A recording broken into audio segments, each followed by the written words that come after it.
Hey everybody, this is Keeshae with Blackwomenaware. First, I'd like to say thank you to everybody who comes by and supports my page. It really does mean a lot to me.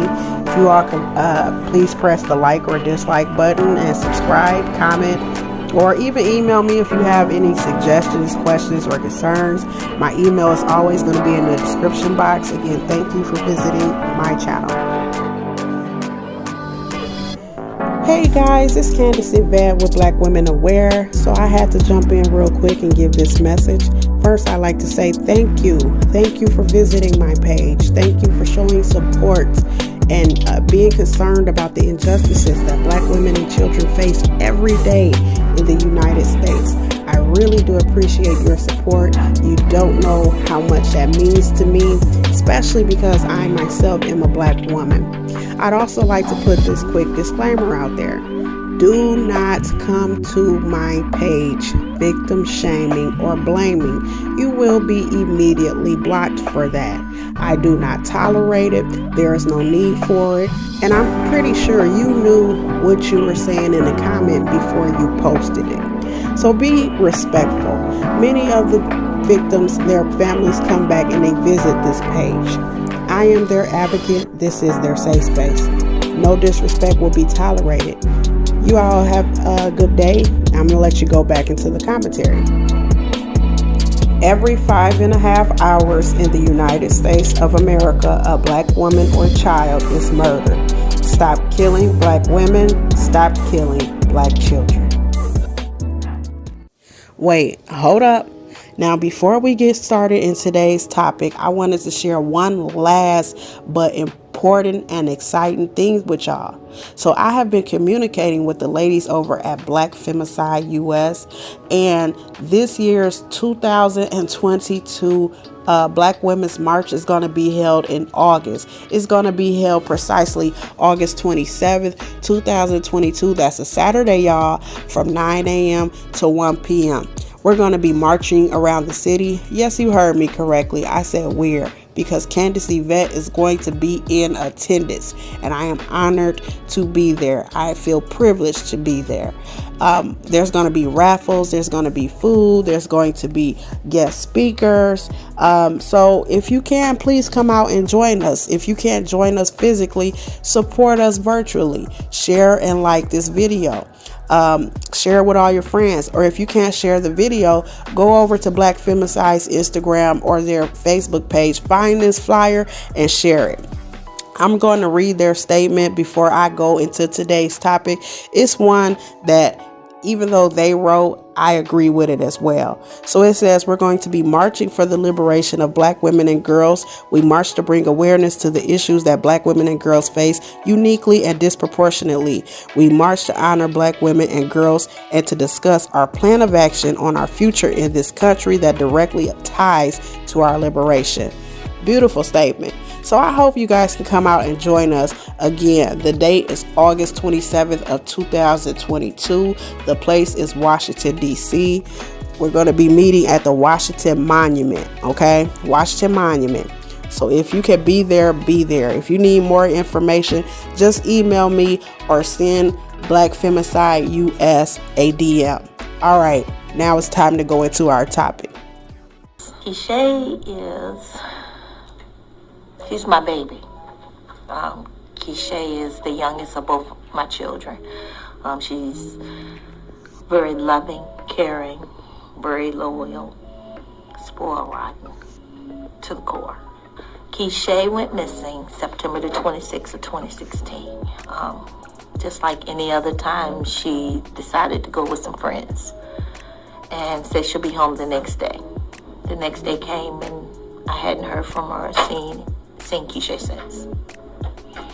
I founded the Kershae Jacobs Foundation. This foundation is designed to assist families with missing people.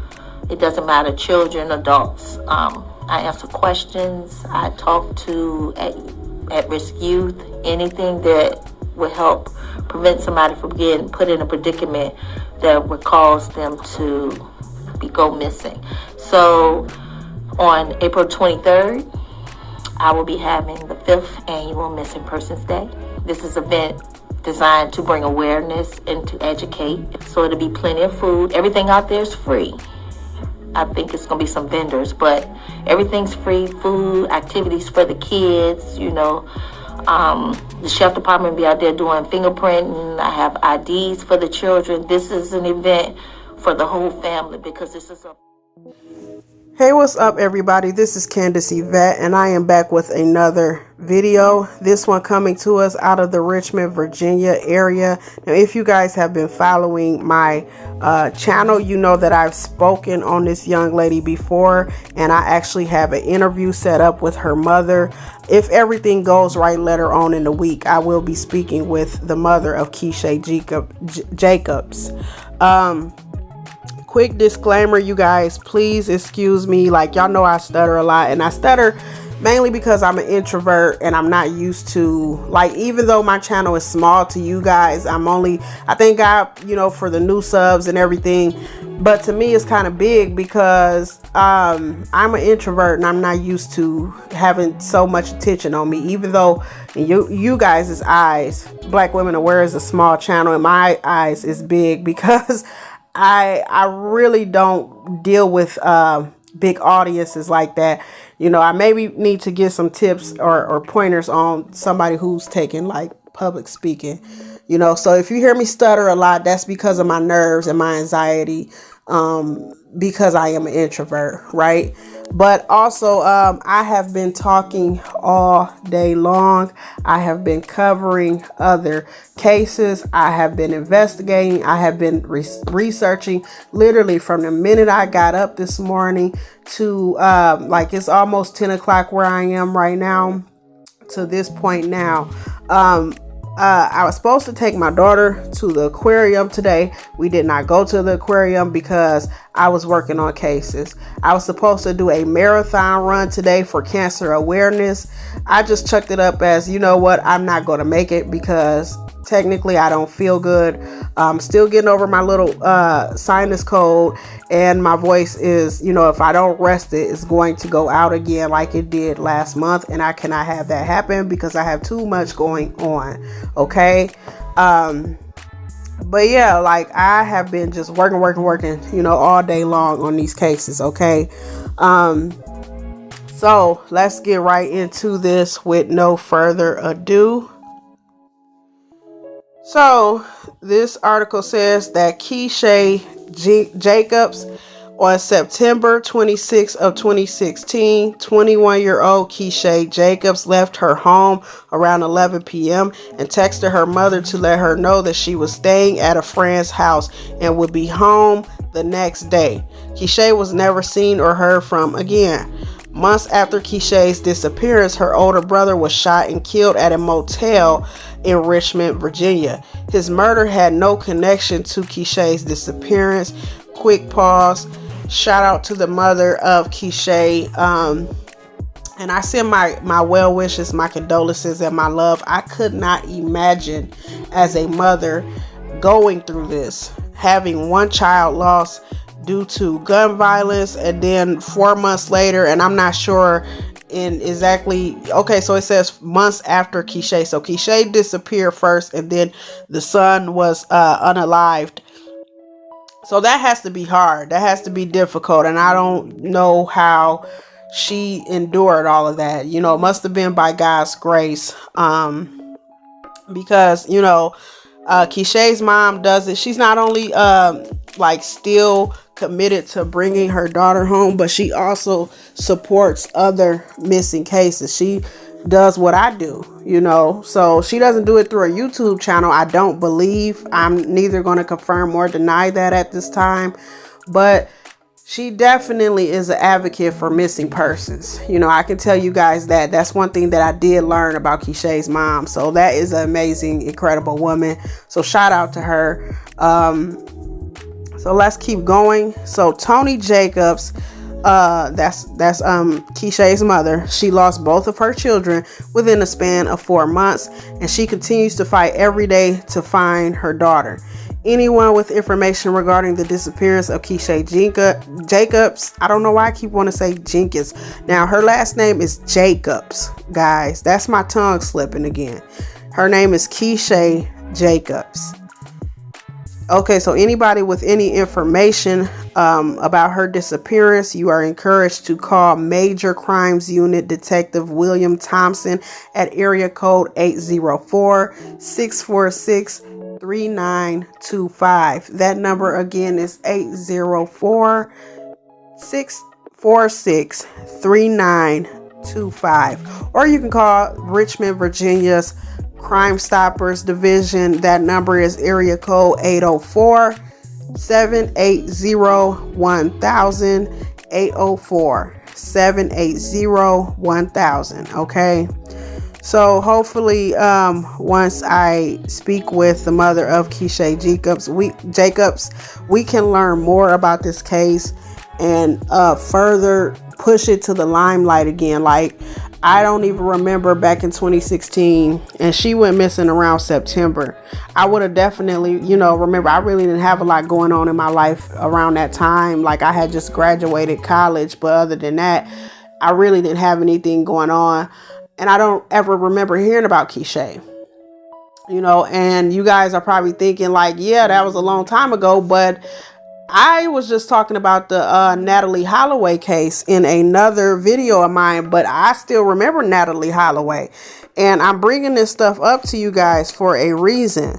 Like, some of you know from listening to my page how irritated I get that Black women and children, when we go missing, the stories get buried. Okay. Now, Natalie Holloway, she went missing back on May 30th of 2005. Okay. Now, I could have sworn I remember them hearing, I don't know if it was Lacey Peterson or Natalie Holloway, but I remember both of those names from this time period. So it says on here, Natalie Holloway went missing May 30th of 2005. Lacey Peterson. Because I remember these stories in both of these cases vividly, y'all. Vividly. Okay, Lacey Peterson must be the one that I was thinking of, because it says that she passed away December 24th of 2002. I remember both these cases, y'all, clear as day.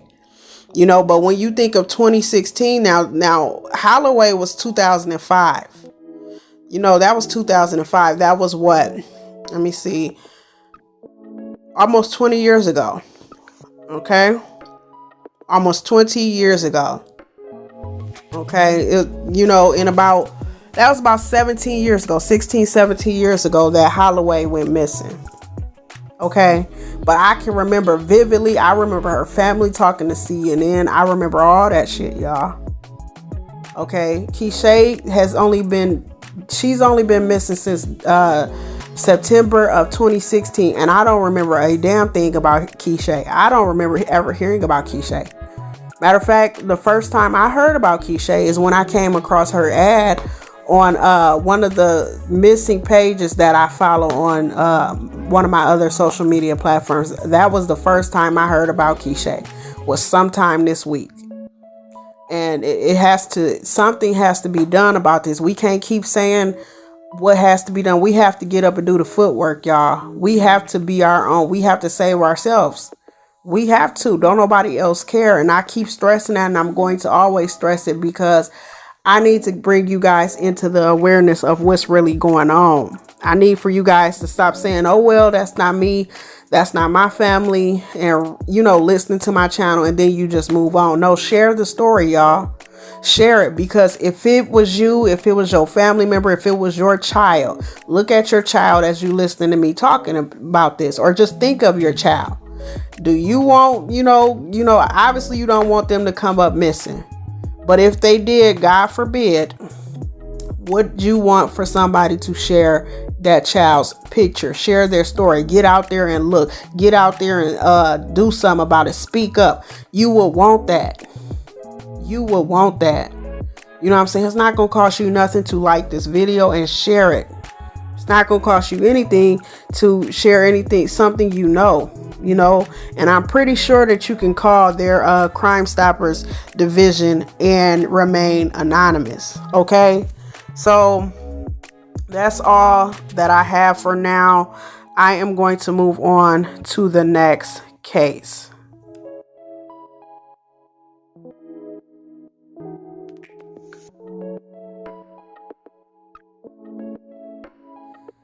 All right, everybody, now we're on to our second video. Now, this one I have been researching for a while because I could not find her next of kin. Okay, I could not find her next of kin, and I had got so consumed in looking up stuff about this next young lady that I just had to put it to the side for a moment, because sometimes when you're researching and you're investigating these cases, you get obsessed with them to the point where, like, you're literally neglecting self. Okay, and so I'm going to put this ad out here, and hopefully, you know, somebody who is kin to this young lady will email me. As I always say, my email is in the description box below. Now, this next young lady, her name is Brandi Brown. Brandi Brown was last seen in the Detroit, Michigan area sometimes in September 16. So just like Kershae Jacobs, she also went missing in September of 2016. And just like Keeshae Jacobs, I don't remember hearing a darn thing about Brandi Brown. She spent a short time in Sinai Grace Hospital after a car accident and went missing after being discharged. She was last seen at 7 Mile Road and I believe it's Ferrer Street. This area, located on the west side of Detroit, is 2 miles from the hospital. Brown has a tattoo of the name Alicia with swirls hearted and the date 11/28/12, so November 28 of 2012, on the back of her right shoulder. Although Brown's family stated she was having personal problems and hanging out with the wrong crowd at the time of her disappearance, it's uncharacteristic of her to leave without warning. Her loved ones don't think she would have abandoned her young daughter. Her case remains unsolved. Now, the only thing close to a next of kin that I found on Brandi Brown was an article where her grandmother was reminiscing about her, but it did not give the grandmother's name. Now, obviously, the name Brandi Brown is a very common name. And as I began to search, I really just kept running into dead ends. There is not a lot of information on Brandi Brown either. So if you guys know anything, please speak up. At the time of her disappearance, she was 23 years old. Okay, she is 5'4". Her height, she's 5'4", but her weight is 120 pounds. Okay, so if you guys know anything, you can call Detroit Police Department at 313. I'm sorry, guys. Told y'all my voice is going out, but I'm gonna keep pushing on. Area code 313-596-1800. That number again is 313-596-1800. My people from Detroit, if you're in Detroit, sound in and let me know. But I've been hearing that this area where she went missing, 7 Mile Road and Ferrer Street, I heard that that's kind of a rough area, and that's where a lot of prostitution allegedly goes on and things like that. Not saying that Brandi Brown was doing that. I could care less if she was or wasn't. My only goal is to get her back home with her family and get her back reunited with her daughter. Okay, that's my only goal. But I'm hearing that that is a high crime area, so you know, you guys clear me up and confirm or deny that, okay? So if you guys know anything, please say something. Please speak up. You guys be safe, be alert, be aware.